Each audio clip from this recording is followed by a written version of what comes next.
Hello friends, आज के इस वीडियो में हम लोग क्लास 12th के हिंदी का काव्य खंड का चैप्टर नंबर 1 जिसका नाम है करवक, इसका आज हम लोग वीवीआई ऑब्जेक्टिव क्वेश्चन यानी कि वस्तुनिष्ठ प्रश्न को पढ़ेंगे।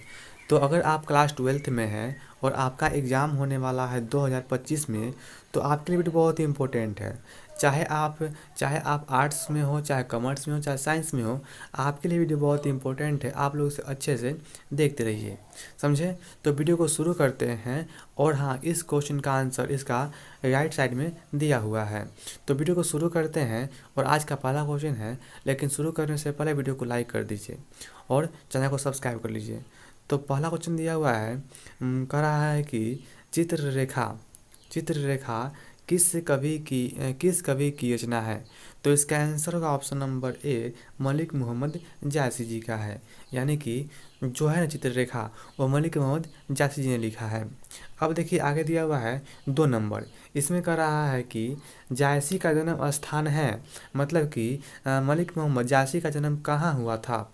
तो इसका आंसर होगा ऑप्शन नंबर सी, जायस कब्र अमेठी। जायस कब्र अमेठी में हुआ था इनका जन्म, समझे। आगे दिया हुआ है 3 नंबर। इसमें कह रहा है मलिक मोहम्मद जायसी की मृत्यु कब हुआ था। मलिक मोहम्मद जायसी कब मरे थे। तो इसका आंसर होगा ऑप्शन नंबर ए, लगभग 1548 ईस्वी में। ऑप्शन नंबर ए इसका आंसर सही होगा। अब देखिए आगे दिया हुआ है 4 नंबर। इसमें कह रहा है कि मलिक मोहम्मद जायसी कवि है, कैसे कवि है। तो इसका आंसर होगा ऑप्शन नंबर डी, प्रेम के पीर का कवि है। मतलब कि ऑप्शन नंबर डी इसका आंसर सही होगा, प्रेम के पीर। ये क्वेश्चन पूछा गया है 2019 में। ऑप्शन नंबर इसका डी आंसर सही होगा। अब देखिए आगे दिया हुआ है 5 नंबर कह रहा है, 5 में कह रहा है कि करवा के कवि कौन है। करवा के कवि कौन है। तो इसका आंसर होगा option number C, Malik Mohammad Jayasi ji है। ये क्वेश्चन पूछा गया है। अब देखिए आगे दिया हुआ है 6 नंबर। इसमें कह रहा है कि मलिक मोहम्मद जायसी की कविता कौन सी है। तो आपको बहुत ही अच्छे ढंग से पता होगा कि मलिक मोहम्मद जायसी की कविता कौन सा है। तो इसका आंसर हमें आप लोग बताइएगा कमेंट बॉक्स में। मतलब कि आप लोग इसका आंसर हमें बतलाइएगा। 6 का आंसर बहुत ही ईजी आंसर है। क्या होगा ऑप्शन नंबर। आगे दिया हुआ है, इसमें कह रहा है कि मलिक मोहम्मद जायसी का जन्म कब हुआ था। तो हम लोग पीछे पढ़े थे कि मृत्यु कब हुआ था। तो मृत्यु उनका हुआ था 1548 ईस्वी में। और उनका जन्म कब हुआ था। तो जन्म हुआ था 1492 ईस्वी में। ऑप्शन नंबर सी इसका आंसर सही होगा।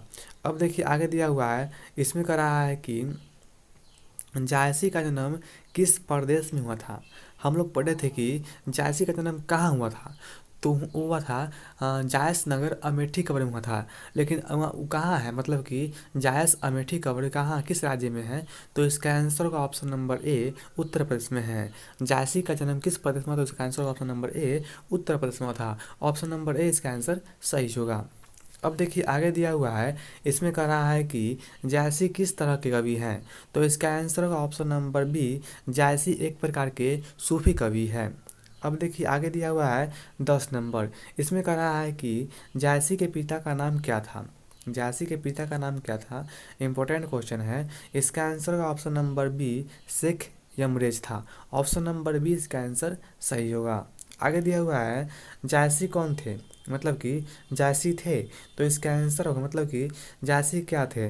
जायसी फ़कीर थे कि पहलवान थे कि मतलब कि धनवान थे कि फ़कीर थे कि पहलवान थे। तो इसका आंसर होगा ऑप्शन नंबर सी, मतलब कि जायसी एक फ़कीर थे। ऑप्शन नंबर सी इसका आंसर सही होगा।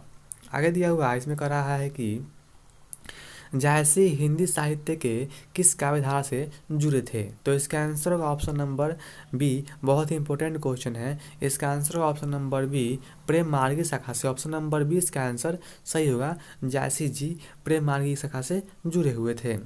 अब देखिए आगे दिया हुआ है। इसमें कह रहा है कि जायसी की कविता कौन सी भाषा में थी। जायसी की कविता कौन सी भाषा में थी। तो इसका आंसर होगा ऑप्शन नंबर सी, अवधी में थी। ऑप्शन नंबर सी इसका आंसर सही होगा। आगे दिया हुआ है, इसमें बोल रहा है कि जायसी के काव्य का मुख्य रस क्या है, मतलब कि मलिक मोहम्मद की जायसी की जो कविता है करवक, उसका मुख्य रस कौन सा है।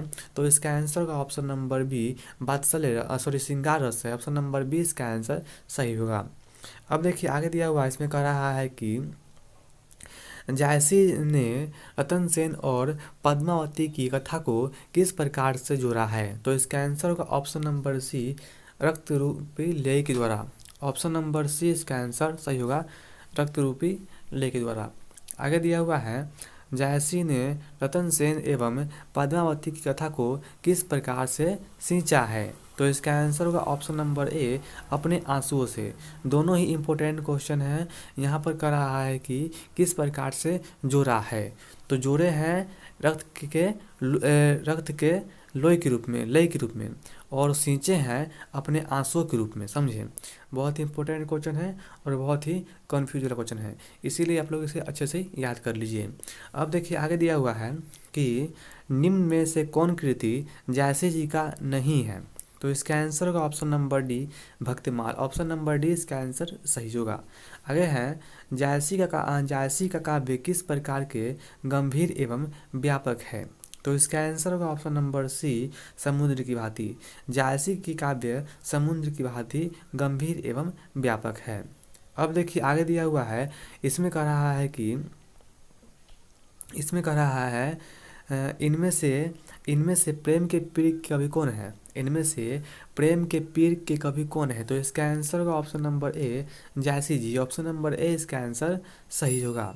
आगे दिया हुआ है, करवक कहाँ से लिया गया है। तो इसका आंसर होगा ऑप्शन नंबर डी पद्मावत से लिया गया। ऑप्शन नंबर डी इसका आंसर सही होगा।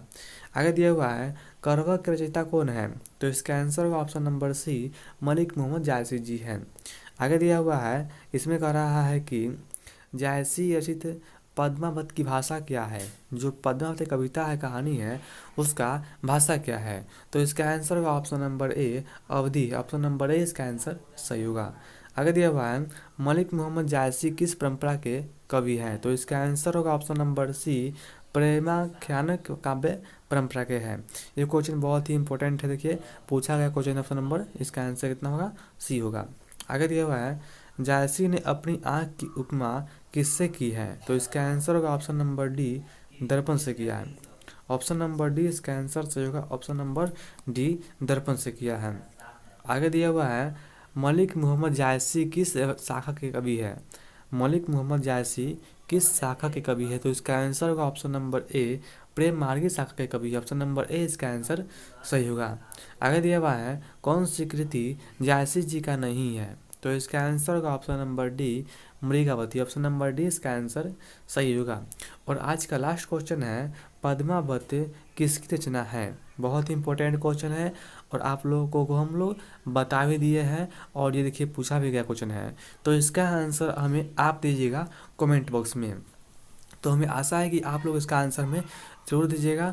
तो इस वीडियो में इतना ही था। वीडियो को लाइक कर दीजिए और इसी प्रकार के वीडियो पाने के लिए चैनल को सब्सक्राइब कर लीजिए। तो अब मिलते हैं अगले वीडियो में, तब तक के लिए धन्यवाद।